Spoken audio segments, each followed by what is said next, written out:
ሰላም የሶሉሽን የዩቲዩብ ቻናል ቤተሰቦቻችን እንደምን ከረማችሁ? ዛሬ የእሁዱ ገበያ 1 2 3 እያለ 58ኛው ዙር ላይ የደረሰው ሳንዴ ማርኬት ላይ ተገኝተናል። ገበያው ምን ይመስላል፣ ዋጋው ምን ይመስላል፣ የሳምንቱ ሚሊዮን ሁሉንም መረጃ ከወንድማችን ጋር አብረን እናሳያችሁ ይሆናል። ተከታተሉ።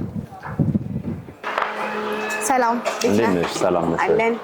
ዛሬ የእሁዱ ማርኬት ነው ይባላል። በሱ ነው ታወቀው። እናንተ ለየት የሚያደርጋችሁ ነገር ምንድነው? ሰው ለምንድነው እናንተ የሚመርጠው? ብዙ መኪናዎች ይታዩኛልና ምንድነው እናንተ ለየት የሚያደርገው? ሰዎች ለምንድነው በብዛት ወደ እናንተ እየመጡ ያሉት አሁን ላይ? በጣም ጥሩ እንግዲህ እሺ፣ ያው እንኳን ደህና መጣችሁ። በመጀመሪያ 58ኛው ዙር ሰንዴ ማርኬታችን ላይ ነው የምንገኘው። እንደተለመደው እንግዲህ በ58ኛው ሰንዴ ማርኬታችን ላይ እንደምትመለከቱ እጅግ በርካታ መኪናዎች አቅርበናል። በዚህ አጋጣሚ ያው ለውድ ደንበኞቻችን እንደውም ማስተላለፍ እንፈልገው የአድራሻም ለውጥ ልናደርግ ነው። ወደፊት የምናሳውቅ ይሆናል። የአድራሻ ለውጣችን ኤግዛክት ቦታውንና ጊዜውን ግን የአድራሻ ለውጥ እያደረግን እንደሆነ በዚሁ አጋጣሚ ጠቆም አድርጌ ልለፍና 58ኛው ዙር ሰንዴ ማርኬታችን እንግዲህ እንደምትመለከቱ እጅግ በርካታ መኪናዎች ገብተዋል። እንደተለመደው ከትንንሾቹ ጀምሮ ቪትስ፣ ኮምፓክት፣ ቤልታዎች፣ ፕላዞች፣ ኮሮላዎች እንዲሁም ደግሞ ሱዙኪ ነክ ደግሞ ስዊፍቶች፣ ዲዛይሮች፣ ኤሌክትሪክ መኪናዎችም ኢስተር ሻንጋኖች፣ ቢዋይዲ ሴጉል እንዲሁም ደግሞ ለስራ የሚሆኑ መኪናዎች እንደ ዲ4ዲ፣ ኤል200 ለህዝብ ማመላለሻ ደግሞ አባዱላ የመሳሰሉት መኪናዎችን እንግዲህ በዚህኛውም ዙር ይዘን ቀርበናል። እንግዲህ ዞር ዞር እያልን እንደተለመደው ዋጋዎቻቸውን መኪኖቹን ምናምን የምናይ ነው የሚሆነው። ግን ያው ለዛሬ እንግዲህ በጠዋቱ እንደዚህ ደመቅ ብሎ ሰንዴ ማርኬታችን ጀምሯል ማለት ነው። እስቲ አንድ በአንድ ብታሳየን ደስ ይለኛል። ለተመልካቾቻችን ምን ይመስላል፣ ዋጋውስ ምን ይመስላል የሚለውን ማየት ስለሚፈልጉ እሱ ነገር ብታደርሰን ደስ ይለኛል። እሺ፣ ያው ከአነስ ካለው ዋጋ እንጀምርና ቪትሶች አሉ ወደዛ ጋር ከነሱ እንጀምር። 1 ሚሊዮን ብር ካሽ ይፈልጋሉ። ቀሪ ባንክ የሚመቻችላቸው አሉ። ያው እንደምታውቁ ለደንበኞቻችን የባንክም የካሽም አማራጮች ስላቀረብን የፈለገውን አማራጭ መጠቀም ይችላል። እስቲ እናያቸውና ዋጋዎቹንም አብረን እናያቸው። ስለዚህ እዚህ ማርኬት ላይ 1 ሚሊዮን ብር ያለው ሰው መኪና መግዛት ይችላል ማለት ነው። በሚገባ እንግዲህ አሁን እዚህ ጋር እንግዲህ እንደምትመለከቱ ቪትስ መደዳ ላይ ያለ ነው። ከ1 ሚሊዮን ብር ጀምሮ መኪና ማግኘት የሚቻልባቸው ናቸው እነዚህ። አሁን ይሄ መኪና የ2001 ሞዴል ነው። ኦልሞስት 1 ሚሊዮን ብር ማለት ይቻላል። ለዚህ መኪና 1 ሚሊዮን ብር ካሽ ከፍሎ ቀሪውን 600 ሺህ ብር ባንክ ማመቻቸት ይቻላል። እንደምትመለከቱ መኪናው ጥሩ ይዞታ ላይ ነው ያለው። አጋጣሚ ሆኖም የፍተሻ ወረቀቱም ተለጥፎበታል። እንደምታውቂው የኛ ግቢ ዋጋም የፍተሻ ወረቀትም በመለጠፍ እንታወቃለን። ከዛ ባለፈ መኪናው በጣም ክሊን ኮንዲሽን ላይ የሚገኝ መኪና ነው። በውጪ ደረጃ ይሄ መኪና እስከ 140 ሺህ ብር ድረስ ወጥቶበታል። ያ ማለት በጣም ቆንጆ ይዞታ ላይ ያለ ነው ማለት ነው። ሞተር 70% ነው የተሰጠው። ሞተር ጥሩ ኮንዲሽን አለው። ኮምፕሬሽን ቴስቱ ጥሩ ነው ማለት ነው። በተመሳሳይ ሁኔታ እዚህ ጋር የምትመለከቻት 2004 አለች። እችኛዋ በእርግጥ ዋጋዋ ትንሽ ይጨምራል። 2 ከ3 ነው ጠቅላላ ዋጋዋ። ካሽ እስከ 1.7 ትፈልጋለች። እዚህ ካንቺ ጎንና ከኔ ጎን ያሉት መኪናዎች የ2001 ሞዴል የሆኑ ማኑዋል ቪትሶች ናቸው። እነዚህም በተመሳሳይ ሁኔታ ከ1 ሚሊዮን እስከ 1.2 ድረስ ካሽ ይፈልጋሉ።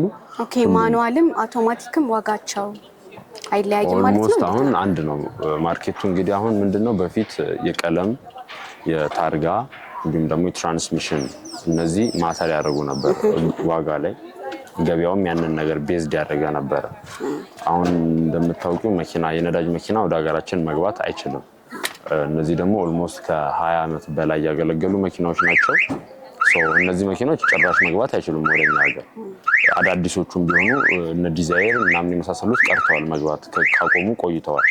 ስለዚህ አሁን አቅርቦቱ ስለሌለ ዋጋቸው እነዚህ የዋጋ ዲፍረንት የሚፈጥሩትን ነገር ኦልሬዲ ኮምፕሮማይዝድ በማድረግ ዋጋቸው ወደ አንድ እየተሰበሰበ ነው ያለውና የዛን ያህል የተጋነነ ልዩነት የላቸውም። ፕላስ አሁን መኪኖቹ ምንድነው ያሉበት ኮንዲሽን ነው ለዋጋ ትልቁን ግብአት የያዘው የሚጫወተው ትልቁ ሚና የሚጫወተው ያሉበት ኮንዲሽን ነው። ስለዚህ ብዙ አሁን አንተ በዚሁ አጋጣሚ ባንክ እናመቻቻለን የሚል ነገር አለ። 1 ሚሊዮን ከገዙ ቀሪ ባንክ ነው የሚመቻቸውና ባንክ ፕሮሰሱ እንዴት ነው? ሰዎች ይህንን በደንብ ማወቅ ይፈልጋሉ ዲቴይል በሚገባ። ስለዚህ ኢንፎርሜሽን ብትሰጠን። እሺ ጥሩ። ምንድነው በባንክ ሲባል አሁን ለምሳሌ ይህንን ቪትስ አንድ ደንበኛ ቢመርጥ እንዳልኩሽ ጠቅላላ ዋጋው ኦልሞስት ወደ 1.7 ይጠጋል የዚህ መኪና። ስለዚህ አሁን ይሄን መኪና ቢስማማ እንዳልኩሽ 1 ሚሊዮን ብሩን ካሽ ይከፍላል መጀመሪያ። ከዛ የመንገድ ትራንስፖርቶች ሂደቶች አሉ፣ ግምት ማውጣት፣ ክሊራንስ ማጽዳት ምናምን የመሳሰሉ እነሱ ከተደረጉ በኋላ ቀጥታ ለዚህ ደንበኛ ስም ዝውውር ይደረግለታል። በውልና ማስረጃ ሊብሬ በስሙ ይወጣለታል።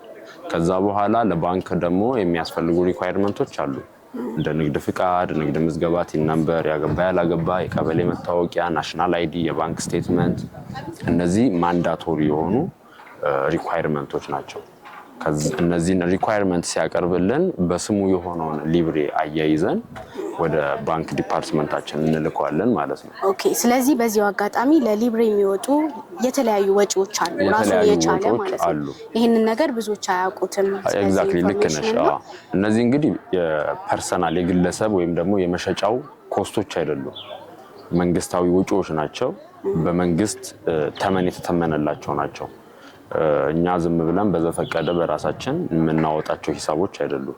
ስለዚህ መንግስት የተመነውን ተመን ነው እኛም ብናሰራው እነሱም ቢሄዱ ከስተመሩን በግሉ ቢሄድ እኛም ብናሰራው ዋጋው ኦልሞስት ተመሳሳይ ነው ሳይሆን አንድ አይነት ነው፣ የመንግስት ተመን ስለሆነ ማለት ነው። ስለዚህ በየመኪናው ይለያያል ማለት ነው። ይሄ ተመን ማለት እንደየመኪናው ይለያያል።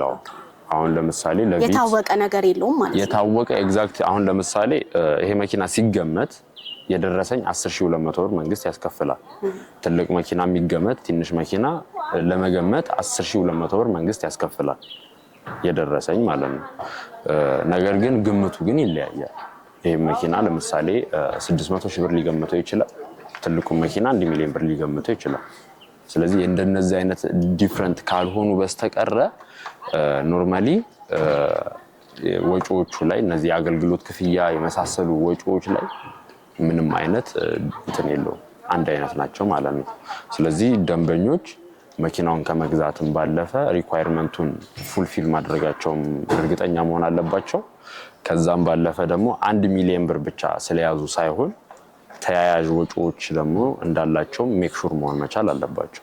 ኦኬ።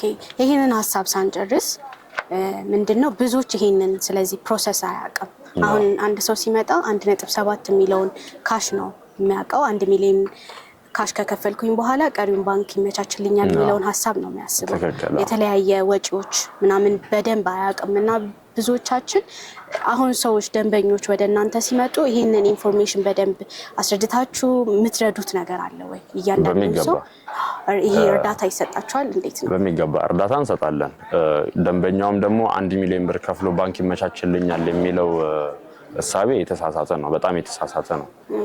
ምክንያቱም አንድ ሰው ንብረት ሲያፈራ መንግስት የሚያገኘው ገቢ አለ። ስም የማዞሪያ የአገልግሎት ምናምን ይሄ ስም ዝውውር ጋር የተያያዙ ነገሮች እነዚህ ሁሉ በመንግስት ሂደት ውስጥ የሚያልፉ ስለሆኑ ተያያዥ ወጪ እንዳለበት አንድ ሰው ዴድሊ ሹር መሆን መቻል አለበት። ከዛ ባለፈ እኛ ጋር ሲመጡ የዚህ ኮንሰልቲንግ ይሰጣቸዋል። እንዳልኩሽ ለምሳሌ 1 ሚሊዮን ብር ብቻ የያዘ ሰው ቢመጣ ያ ማለት 800 ሺህ ብሩን ነው ለመኪና ግብይቱ የሚያውለው። 200 ሺህ ብሩ ተያያዥ ወጪ ናቸው። ስለዚህ እነዚህን ነገሮች በደንብ አብጠርጥረን እንነግራቸዋለን። በተቻለ አቅም ደንበኞች ወደኛ ሲመጡ ሴልሶቻችን አሉ። ሴልሶቻችንን በደንብ መጠየቅ ይችላሉ። እነዚህን ነገሮች ዲቴል ሴልሶቻችን ምናልባት በቂ ግንዛቤ ላይኖራቸው ይችላል። አንዳንድ ሚስኢንፎርምድ የሆነ ነገር ሊያደርጉም ስለሚችሉ በበለጠ ደግሞ ቢሮ ካለ ሰው ጋር ቢነጋገሩ ደንበኞቻችን ሞር የተሻለ። መልካም። እዚህ ጋር ደግሞ በዚሁ አጋጣሚ የፍተሻ ወረቀት ራሱ ላይ ተለጥፏልና አንዳንድ ሰው ላይፈልገው ይችላል፣ እንደየሰው ይለያያልና የሆነ በራሳቸው የራሳችን ሰዎች ጋር ማስፈተሽ እንፈልጋለን ምናምን የሚባል ነገር አለ። እሱ ነገር እንዴት ነው እናንተ ጋር? ልክ ነው። ይሄ የፍተሻ ወረቀት አሁን ምን አለ መሰለሽ፣ ጀስት ለደንበኛው አንደኛ ጊዜ እንዲቆጥብ ነው። ሁለት ደግሞ ከፍተሻ ወጪ እንዲድን ነው። ሶስተኛ እንደ ነገር ደግሞ ጊዜያችን የኛንም የሱንም ጊዜ ጠቅለል አድርገን አጠር ባለ ሰዓታት ውስጥ ለመቋጨት ነው። አይ የለም በራሴ መካኒክ አስፈትሻለሁኝ ካለ ግን እሱም መብቱ የተጠበቀ ነው። የትም ቦታ የማስፈተሽ መብት አለው። ከዛ ባለፈ ግን እነዚህ ፍተሻ ወረቀቶች ተአማኒነታቸው 100% ናቸው። ፈታሾቹ እንደምታውቁ ከተማ ውስጥ 1 4 5 በደንብ እውቅና ያላቸው ፈታሾች አሉ። ከነዛ ውስጥ አንዱ የሆነው ኤችኤ ጋራጅ ነው ይሄን ፍተሻ ያከናወነልን። ይሄ ፍተሻ ሲከናወን እንግዲህ በተለያየ አጋጣሚ ደንበኞች ራሳቸው አሁን አንቺ እንዳልሽው በራሴ ላስፈትሽ ብሎ ወስዶ በዋጋ ሊሆን ይችላል ወይ ባለው ፐርፎርማንስ ሳይስማማ የቀረ ደንበኛን የፍተሻ ወረቀት በመልካም ፍቃዱ ተቀበለን የምንለጥፈው ነው። በራሳችን ተነሳሽነት አስፈትሸን ያመጣነው ነገር ሳይሆን በአንድም በሌላ ደንበኞችም ያስፈተሹትን ነው የምንለጥፈው ልጅ ፈልጌ ነው። ስለዚህ አንድ ደንበኛ ራሴ ማስፈተሽ ፈልጋለሁ በራሴ መካኒክ ካለ እሺ፣ ብዙዎች አሁን ሲመጡ የተለያየ መኪና ለመምረጥ ይቸገራሉ። እኔ እንደሚመስለኝ የሆነ ሰው መጥቶ መኪና ወስኖ ነው መምጣት ያለበት ይሄንን ነው የምገዛው ብሎ ማለት ነው። ግን ብዙዎች እንደዛ አይደለምና እየመጡ ለመምረጥ ይቸገራሉ። እናንተ የምታግዙት ነገር አለ ወይ? እንግዲህ ምርጫ ላይ እናግዛቸዋለን ደንበኞቻችን። ከምንድን ነው የምታግዙት ካልሽን ግን አሁን ከያዙት ካሽ አንጻር እናማከራቸዋለን። ለምሳሌ 1 ሚሊዮን ብር ይዞ 1 ሚሊዮን 500 ሺህ ብር መኪና ቢፈልግ ስለማይሆን ያንን እናማክረዋለን። ከዛ ባለፈ ደግሞ ለምሳሌ ፍላጎቱ ቪትስ ሆኖ የያዘው ብር የቪትስ መግዣ ኮምፓክትም መግዣ ሜቢ ኮምፓክትም ሊገዛ ይችላል። ሶ ከሞዴል ጋር በተያያዘ ከፐርፎርማንስ ጋር በተያያዘ እንደዛ አይነት የማማከር አገልግሎት እንሰጣለን። ምንድነው ግን ዋናው ነገር ደንበኞቻችንን የተሻለ መኪና እንዲያገኙ ማድረግ ነው ዋናው አላማችን። እሱን ደግሞ በተገቢው ሁኔታ እያከናወንን ያለ ነው ማለት ነው። አሁን እዚህ ማርኬት ላይ የሆነ ሰው መኪና መሸጥ ቢፈልግ የራሱን መኪና መሸጥ ይችላል። እንዴት ነው እንደዚህ አይነት ዙሪያ ላይ ያለው የእናንተ አሰራር እንዴት ነው? ምንም ችግር የለውም። መኪናውን እዚህ ግቢ ውስጥ የምትመለከቱት በጠቅላላ የመኪና መሸጫው መኪናዎች አይደሉም። ስፔሻሊ ሰንዴ ማርኬት ደግሞ የሚታወቅበትም አንዱ ነገር ያ ነው፣ አካታች ስለሆነ ማለት ነው። አካታች ማርኬት ስለሆነ እሱ ነው እንደምትመለከቱ ሰው የሚገዛ ብቻ ማለት ነው እዚህ የመጣው እና የመኪና መረከቢያ ፎርም አለን። በመኪና መረከቢያ ፎርሙ መሰረት መኪናውን እንረከበዋለን፣ ግቢ ላይ እናቆማለን፣ ዋጋ እንቀበለዋለን። በዛ ዋጋ መሰረት መኪናውን እዚህም አቁሞ መሸጥ ይችላል። ከዛም ባለፈ ደግሞ የግብይቱን ሂደት የግብይቱን ስነስርዓት እዚሁ ቀጥታ መከታተል የሚችልበት እድል ስላለ እሱንም እያደረግን ያለ ነው ማለት ነው። ሻጮችም መኪናቸውን አምጥተው ይሸጣሉ ማለት ነው። በሚገባ መኪናቸውን አምጥተው ይሸጣሉ። እሺ፣ ያው እንደምትመለከቱው እንግዲህ እዚህ ጋር ራቅ ብለው ቢቆሙም 1-3 መኪናዎች አሉ። ኤሌክትሪክ መኪና ካሳውቶ እና ኢስተር ሻንጋን ናቸው። እንግዲህ ኢስተር ሻንጋኖች በፉል ቻርጅ እስከ 305 ኪሎ ሜትር ድረስ ይጓዛሉ። የብዙ ሰዎች ምርጫ እየሆኑም ነው። ከጥንካሬያቸውም ከጉልበታቸውም ጋር በተያያዘ በጣም አሪፍ መኪኖች ናቸው።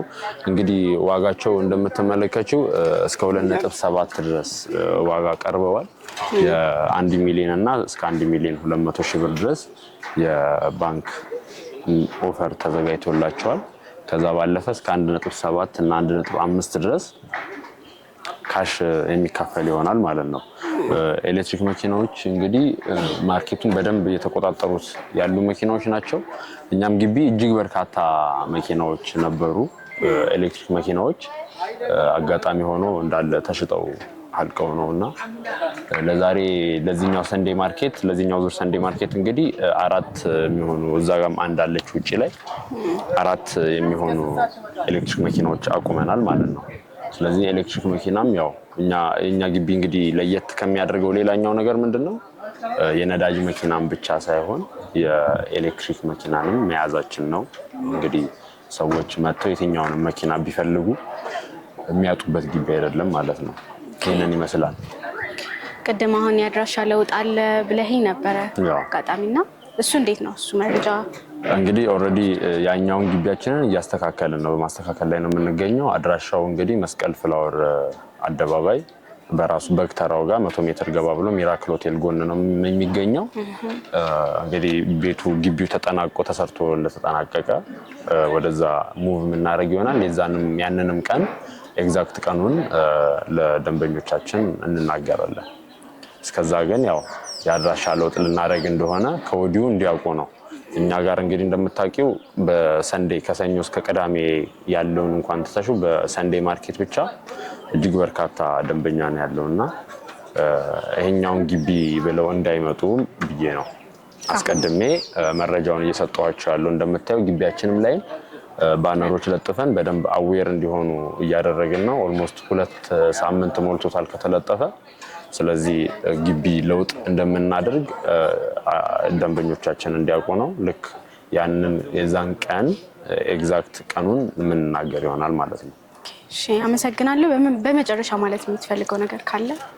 በጣም ጥሩ። እንግዲህ በመጨረሻ ማለት የምፈልገው ነገር ምንድነው? እንግዲህ አሁን መኪና ምክንያቱም እንደምታውቂው ኢኮኖሚያችንም ትንሽ ተዳክሟል። ብሩም ትንሽ የመግዛት አቅሙ ደከም ስላለ ትንሽ ብር ይዘው ሰው ግራ ይገባዋል። ምን ላድርግበት፣ መኪና ልገዛ አስቤ ነበር ምናምን ብለው ሀሳብ ያቀርባሉ። እንዳይበሉ እንደዚህ ብዙ አሉ። እኛ ብቻ አይደለንም፣ የኛ ግቢ ብቻ አይደለም በባንክ መኪና የሚሸጠው። በጣም ብዙ ስላሉ ካላስፈላጊ መጉላላት ራሳቸውን እንዲቆጥቡ ትክክለኛው ቦታ ትክክለኛ የመኪና ማማከር አገልግሎት የሚሰጥበት በትክክለኛ የባንክ ፕሮሰሱ ሪኳየርመንቱ የሚነገርበት እንዲሁም ደግሞ በርካታ መኪና የሚገኝበት ግቢያችን ላይ መጥቶ ሰው ኮንሰልት ተደርጎ አማርጦ መኪና እንዲገዛ እላለሁኝ። አንድ መኪና ቢያስፈትሽና ቢወድቅበትኛ ግቢ 2 3 4 5 አማራጮች አሉ። ያ መኪና ከወደቀበት ወደ ሌላ መኪና መሸጫ የሚያስኬድ አይነት ሲቹዌሽን ስላልሆነ ማለት ነው። እኛ ጋር ያለው ብዙ ምርጫ ስላለ መርጦ ብዙ ኮንሰልት ተደርጎ ከትክክለኛው ቦታ ላይ መኪና እንዲገዙ እነግራቸዋለሁ። ያው አድራሻችን መስቀል ፍላወር ነው። ምስራቅ በር ስጋ ቤት ገባ ብሎ አሁን ያለንበት አድራሻችንን ለውጥ ስናደርግ ደግሞ መስቀል ፍላወር አደባባይ በበክተራው በኩል ገባ ብሎ ነው የምንገኘው። ስልክ ቁጥራችንን እንግዲህ እናስቀምጣለን። እየደወሉ መጥተው መጎብኘት ይችላሉ። እኔንም በአካል ማግኘት ይችላሉ። ታንኪዩ፣ በጣም እናመሰግናለን። መልካም ቀን። ሰንዴ ማርኬቱ ፕሮግራም ይሄንን ይመስል ነበረ። ለቻናሉ አዲስ የሆናችሁ ቻናሉን ሰብስክራይብ ያድርጉ። አዳዲስ የመኪና መረጃዎችን ያገኙበታል። መኪናችሁን መሸጥ የምትፈልጉ ሰዎች ደግሞ ያለምንም እንግልት እዚህ ቦታ ላይ መኪናችሁን አቁማችሁ መሸጥ ትችላላችሁ። ገዢዎችም ደግሞ የተለያየ አማራጮችን እየተጠቀማችሁ መግዛት ትችላላችሁ። ይሄ ቦታ ለእናንተ ነው። እናመሰግናለን።